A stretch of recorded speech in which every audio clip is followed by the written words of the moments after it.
A fraternity at West Virginia University is facing a 3-year suspension amid serious hazing allegations. I'm Allie McDaniel, and we'll have that story and more coming up on WVU News. Vaccines are now approved for children as young as 5 years, but are parents ready for their child to get the shot? I'm Jessica Riley, and straight ahead, I'll tell you more about children being vaccinated in the U.S. I am Carly Burkhouse, and straight ahead, I'll be telling you why people are getting back into the gym. Our Emmy Award-winning WVU News starts now.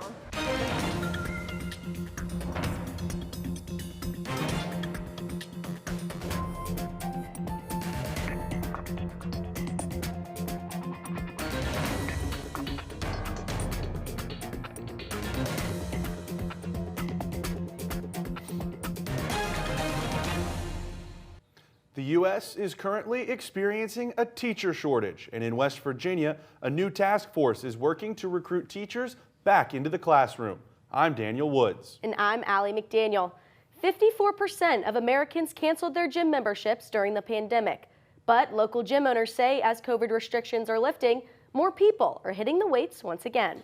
These stories and more coming up on WVU News, an Emmy Award-winning newscast produced by television journalism students right here at West Virginia University. The pandemic has only made the nation's teacher shortage worse.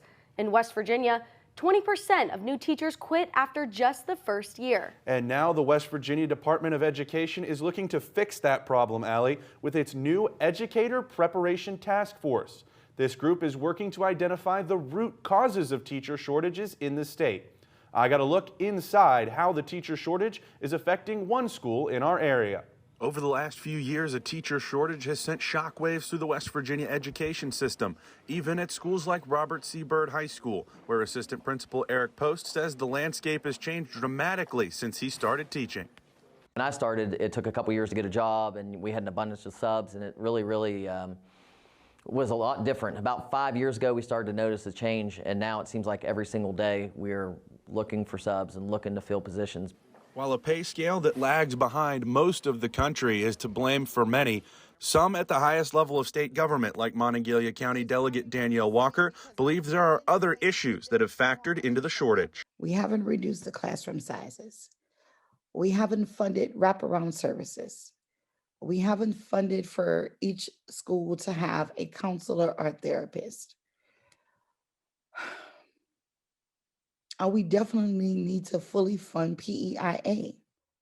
The National Education Association reports that West Virginia teachers make slightly over $58,000 annually on average. That ranks 48th in the United States. It also says that West Virginia teachers make 82 cents on the dollar compared to the rest of the nation. The West Virginia Board of Education has now reported that the state is facing a shortage of 1,000 certified teachers. In the years before, if you had a science teacher out, a lot of times you could find a retired science teacher or an up-and-coming science teacher to fill that position, and I think that was better for the students content-wise, and now it seems like we are lacking in that. The West Virginia Department of Education launched its Educator Preparation Task Force in January to help address the shortage. The national teacher shortage is being felt in enrollment at colleges and universities as well. Undergraduate enrollment in education programs is down 11% as a result of the COVID-19 pandemic. And now that teachers and students are back in school full-time, Daniel, and most states have removed mask mandates in classrooms, public health officials are urging parents to get their children vaccinated. In October 2021, the CDC approved the Pfizer vaccine for children ages 5 to 11. And as of March, 27% of kids in that age group have been fully vaccinated. Jessica Riley joins us now from Studio B at the Reed College Media Innovation Center to tell us more. Jessica? Allie, Daniel, vaccines are still being developed for the youngest Americans, infants and toddlers. But for school-age children, parents across the country still say they have questions about getting their children vaccinated. Here in Morgantown, though, I spoke to one mother who thought the benefits today outweighed any long-term questions. Emily Roush's daughter, Cora, is 7, and when the COVID-19 vaccine was approved for kids her age, Roush says she decided getting her daughter vaccinated was necessary. The CDC ranks COVID-19 as one of the top causes of death in children in the U.S., and Roush says she didn't want to risk her daughter's health. My husband and I both felt it was really important to do it, and we talked to her about it, and we said, you know, it's always possible that you could die with COVID, and We don't want you to. No. About 28% of children ages 5 through 11 have already received one dose of the COVID-19 vaccination since it was approved back in November. That's a total of 8 million children in the U.S. Health officials say children play a major role in spreading viruses like COVID-19. Public health expert Dr. Clay Marsh says the country will only be able to reach herd immunity for the virus if a majority of people get vaccinated, including children.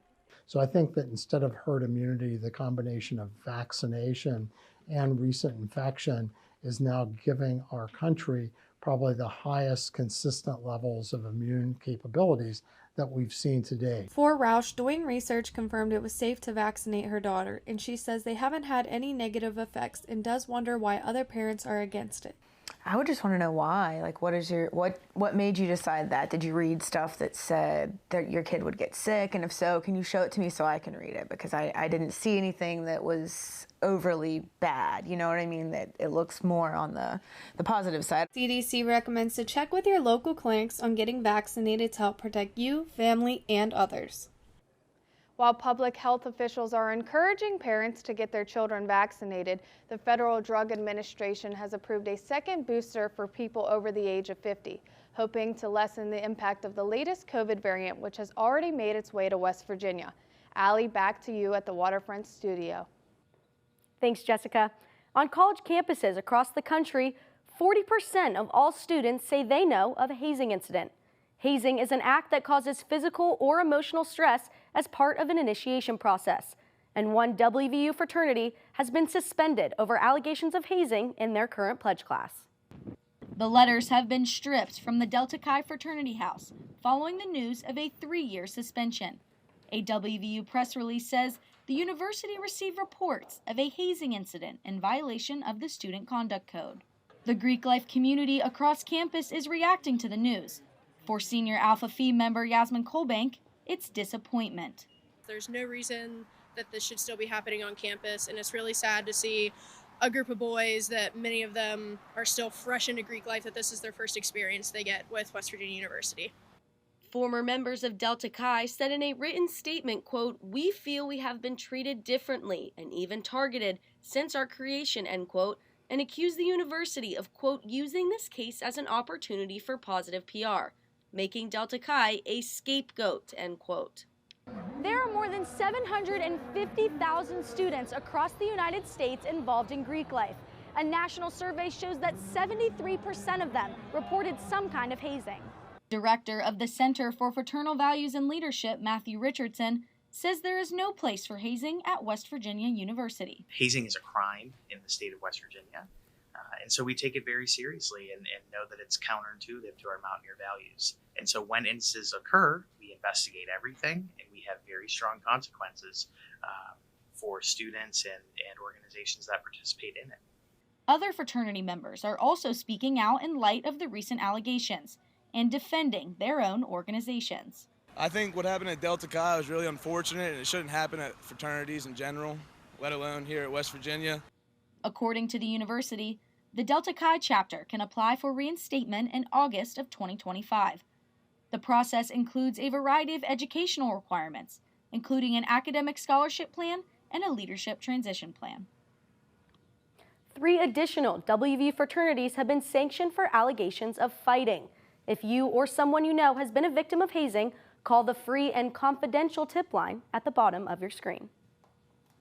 While gas prices are still at record high levels, some Democrats in West Virginia are pushing for a temporary suspension of the state gas tax. The ongoing conflict in Ukraine is contributing to some of the highest prices Americans have seen at the pump in years. And now some Democratic lawmakers are pushing Governor Jim Justice to implement a temporary gas tax holiday to ease the burden on West Virginians. The proposal would remove the state's 35-cent gas tax for a month, but gives the governor flexibility to extend the holiday for even longer. The gas tax helps pay for road projects, and Democrats propose backfilling those funds from a state budget surplus. Governor Justice believes removing the gas tax will require a vote of the legislature. More than 20 states have implemented or are considering a gas tax holiday. Rising gas prices are unfortunately one more thing contributing to additional stress for some West Virginians. But exercise can be a great way to relieve that stress. Carly Burkhouse joins us now in the studio to tell us more. Carly? Thanks, Daniel. From March to August 2020, gyms across America lost an estimated $14 billion due to COVID-19 related closures. Now that COVID cases are on the decline, gym memberships are steadily increasing, giving Americans the opportunity to use exercise to deal with depression, anxiety, and stress. Angelina Schumann says that she has been exercising since she was in the 6th grade and that she uses physical activity and the gym to help process her emotions. It's also just a really good place to like de-stress. Like I'm not gonna lie, I've definitely cried my way through workouts. Then you always feel better after. Exercise can be anything from running, biking, strength training, and so much more. Any of these activities can have a positive impact on your mental and physical health. Research explains that nearly 1 in 5 U.S. adults struggle with mental illness. Experts say that 30 minutes of exercise 3 to 5 days a week can significantly improve depression and anxiety symptoms. Personal trainer Jordan Moss says that physical activity can cause an individual's brain to release dopamine. So, after you exercise, you get those chemicals released in your brain that makes you happier. Also makes you lose weight, makes you feel good, more energy levels, more balanced lifestyle. Mask mandates have prevented many people from coming into the gym. However, now that mandates have been lifted, gym owner Ed Schubert says many people have been coming back into the gym. We did decrease in our membership because of the inconvenience of wearing a mask. But actually it boomed after COVID. I mean, it really took off. Angelina Schumann says that coming into the gym and completing her workout leaves her feeling happier. 64% of Americans say they use exercise as a way to manage their stress, and doctors say that even walking can have a big impact on your overall health and mental well-being. Thanks, Carly. I know exercise has been a huge help for me in dealing with stress recently. I would have to agree, Allie. I know that when I was getting back into the gym, even with a mask, it was really a big help to whatever I was doing every day. And what they said about being able to work out, making you a little bit happier, I think I have to agree. Coming up, our sports reporters bring us team coverage on how the WVU football team looks during their spring practices. How are the Mountaineers shaping up this spring? I'm Sophia Pisano, and straight ahead on WVU News, I'll give you an inside look into the Mountaineers' off-season training. I'm Andrew Nagowski, and as WVU football starts its spring practices, there's one question on everyone's mind. Who will start at quarterback for the Mountaineers this fall? I'll have the story when WVU News continues in a moment. West Virginia University is a place where learning is an adventure, inside and outside. You'll become an innovator, a boundary breaker, an earth shaker. Choose your circle from 30,000 fellow Mountaineers, and choose your path from hundreds of majors and minors. In a community that feels small, and you'll use this to get to class. You'll have room to find your people, your passions, and your purpose. Because we're a place where everyone fits. This is WVU. This is home.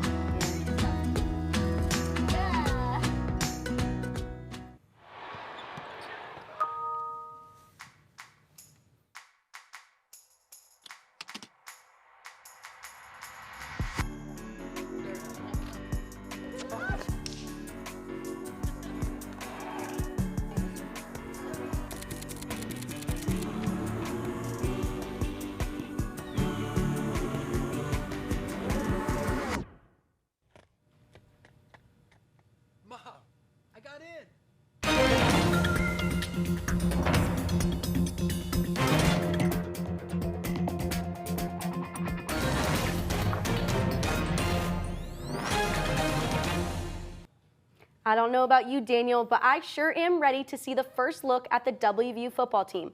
Fall is one of my favorite times of the year because it means football season. I have to agree, Allie. Joining us now from the Reed College Media Innovation Center is sports anchor Sophia Pisano, bringing us team coverage with sports reporter Andrew Nagowski, as they both attended WVU football's spring practices. Sophia? Thanks, Daniel. 5 a.m. wake-up calls, drills, footwork, and strength training. That's what the Mountaineers have been doing all winter long, conditioning for the fall season. I got an inside look at their spring practices, and many say this is the time of the year when champions are made. The weather is finally starting to heat up here in Morgantown, and so is the WVU football team's practice schedule. The squad is now in the midst of their spring training practices, and head coach Neil Brown is excited to get back to basics. So our focus early on is going to be on fundamentals and really training how we want these guys to meet, how we want them to walk through, how we want them to practice as far as our standards are concerned. The team will have 15 practices this spring to mesh with new coaches and players. On Mondays and Wednesdays, the team has been focused on strength training. On Tuesdays, they focus on speed and agility, and on Thursdays, they work on their mental toughness. Another main focus this spring is to rebuild a strong offense after quarterback Jarrett Deggy transferred to Western Kentucky. Brown's solution is to bring former UFC offensive coordinator Graham Harrell to the team.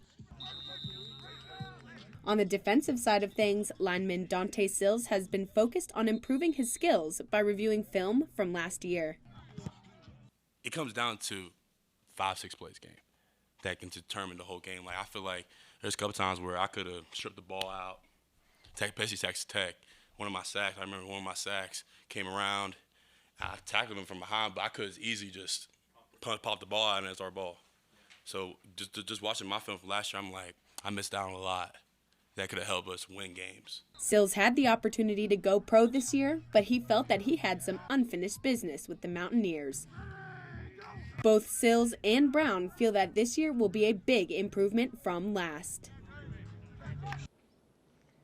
The summer workout plan revolves around weightlifting and strength training, but the players say that these intense workouts prepare them for the fall season, and they hope to play in front of 60,000 fans at Milan Puskar Stadium. The biggest question on everyone's mind is, who will be the next quarterback for the Mountaineers? When former WVU quarterback Jarrett Deggy left the program in December, that presented an opportunity for another player to step up. Sports reporter Andrew Nagowski has more on which players are in the running to become the next starting quarterback for the Mountaineers. Football is back as the WVU football team kicks off spring practices and workouts. But there is one question on everyone's mind: who will start at the quarterback position? It is currently a three-man race between redshirt sophomore Garrett Green, redshirt freshman Will Crowder, and incoming freshman Nico Marchio. It's three, and a lot of times you get in these and it's two, but we have three, and we're going to go through the spring, and what we'll do is we'll rotate them. The choice for the new quarterback is a crucial one for fans this season. The 2022 season will mark the renewal of WVU's longtime rivalry with Pitt when they play in prime time on September 1st. It has been 11 years since these two teams took part in the last backyard brawl. With the renewal of the rivalry, players and fans alike will be looking to the quarterback spot for leadership all season long. But coaches say all three have a chance to be the starter. I think they're getting a lot better in drills, but it's got to become habits. It's got to show up, in live periods, and so it's something that we'll always work on. It's too early to tell who may lead the Mountaineers on the field this season, but they do have a tough schedule, facing three teams that were ranked in the AP Top 25 at the end of the 2021 season: Baylor, Oklahoma, and Oklahoma State. Andrew Nagowski, WVU Sports, Morgantown. The Mountaineers' first home game will be on September 10th against Kansas. Allie, Daniel, back to you at the Waterfront Studio. After a tough season last year, Daniel, do you think the Mountaineers can turn it around? Well, I'm optimistic. You've got a new offensive coordinator, lots of new faces on both sides of the ball, talented team, but we all know it's going to come down to that first game against Pitt to set the tone. I agree, and I appreciate the optimism, but I think it all comes down to who is chosen to play quarterback. Well, straight ahead, reporter Dustin Cawthorn takes us to a celebration of one of West Virginia's most loved delicacies. Dustin stops by a local festival where pepperoni rolls are celebrated, and a kitchen where they are made fresh every day. More on this story after the break. My purpose as an engineer is to help develop solutions for our passengers, operators, technicians, to help us all do our jobs better and to help our constituents have better rides here at the PRT.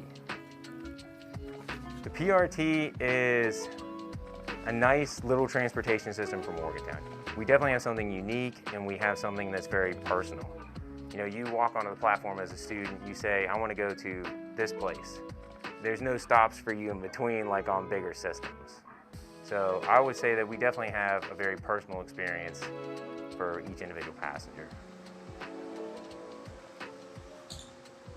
Once I actually became a staff engineer, you know, being able to work with all these different contractors and write different documents, it really shows how you as an individual can impact other people just by doing a good job.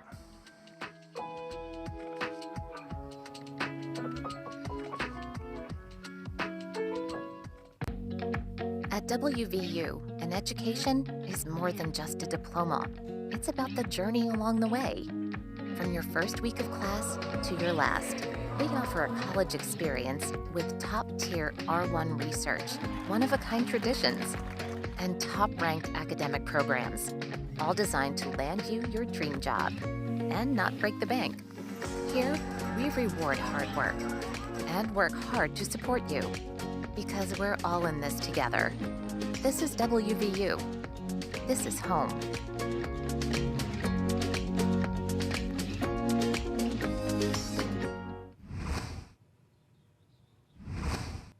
So I personally think one of the best things to come out of the great state of West Virginia, Daniel, is the pepperoni roll. Did you know the much-loved food was first sold in Fairmont in 1927 as an easy lunch option for coal miners? You know, Allie, as the self-proclaimed WVU News trivia champion, I did know that. I also knew that the original pepperoni roll was just white bread and pepperoni. But throughout the years, bakers across the state of West Virginia have put their own unique twist on it. Reporter Dustin Cawthorn gives us an inside look at how these tasty treats are made and celebrated right here in Morgantown. With COVID cases on the decline, festival season is returning to West Virginia. Having missed out on their fellowship time for nearly 2 years, on a recent Sunday, Suncrest United Methodist Church decided to start spring off with a celebration of a West Virginia native dish, the pepperoni roll. The pepperoni roll means West Virginia, it means heritage, it means coal miners, it means the food of our people. The pepperoni roll is a mainstay of West Virginia cuisine.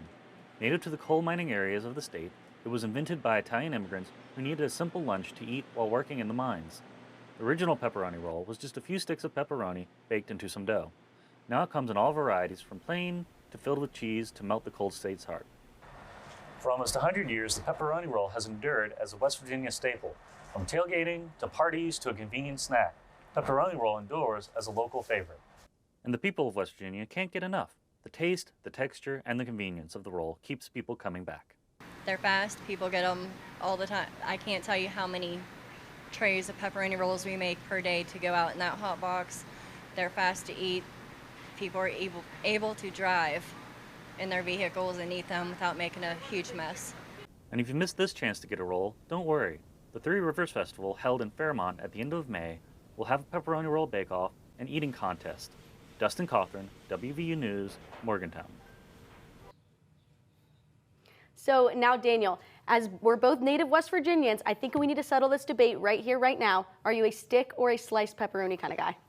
You know that I love the classics, and I want the people at home to know that too. So I have to be a stick pepperoni guy. But if you're gonna make me eat one with sliced pepperoni, I'm gonna do it Monongalia County Ballpark, watching the Mountaineers on the diamond, because I can load it up with nacho cheese and custard stand chili. That's another West Virginia classic you have to bring into your life if you don't already. Okay, and I've never had that one, and this is gonna sound a little controversial, but I am at heart a sliced pepperoni kind of girl.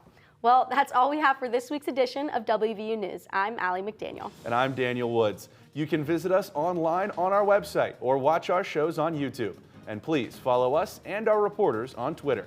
Thanks for watching. We'll see you next time.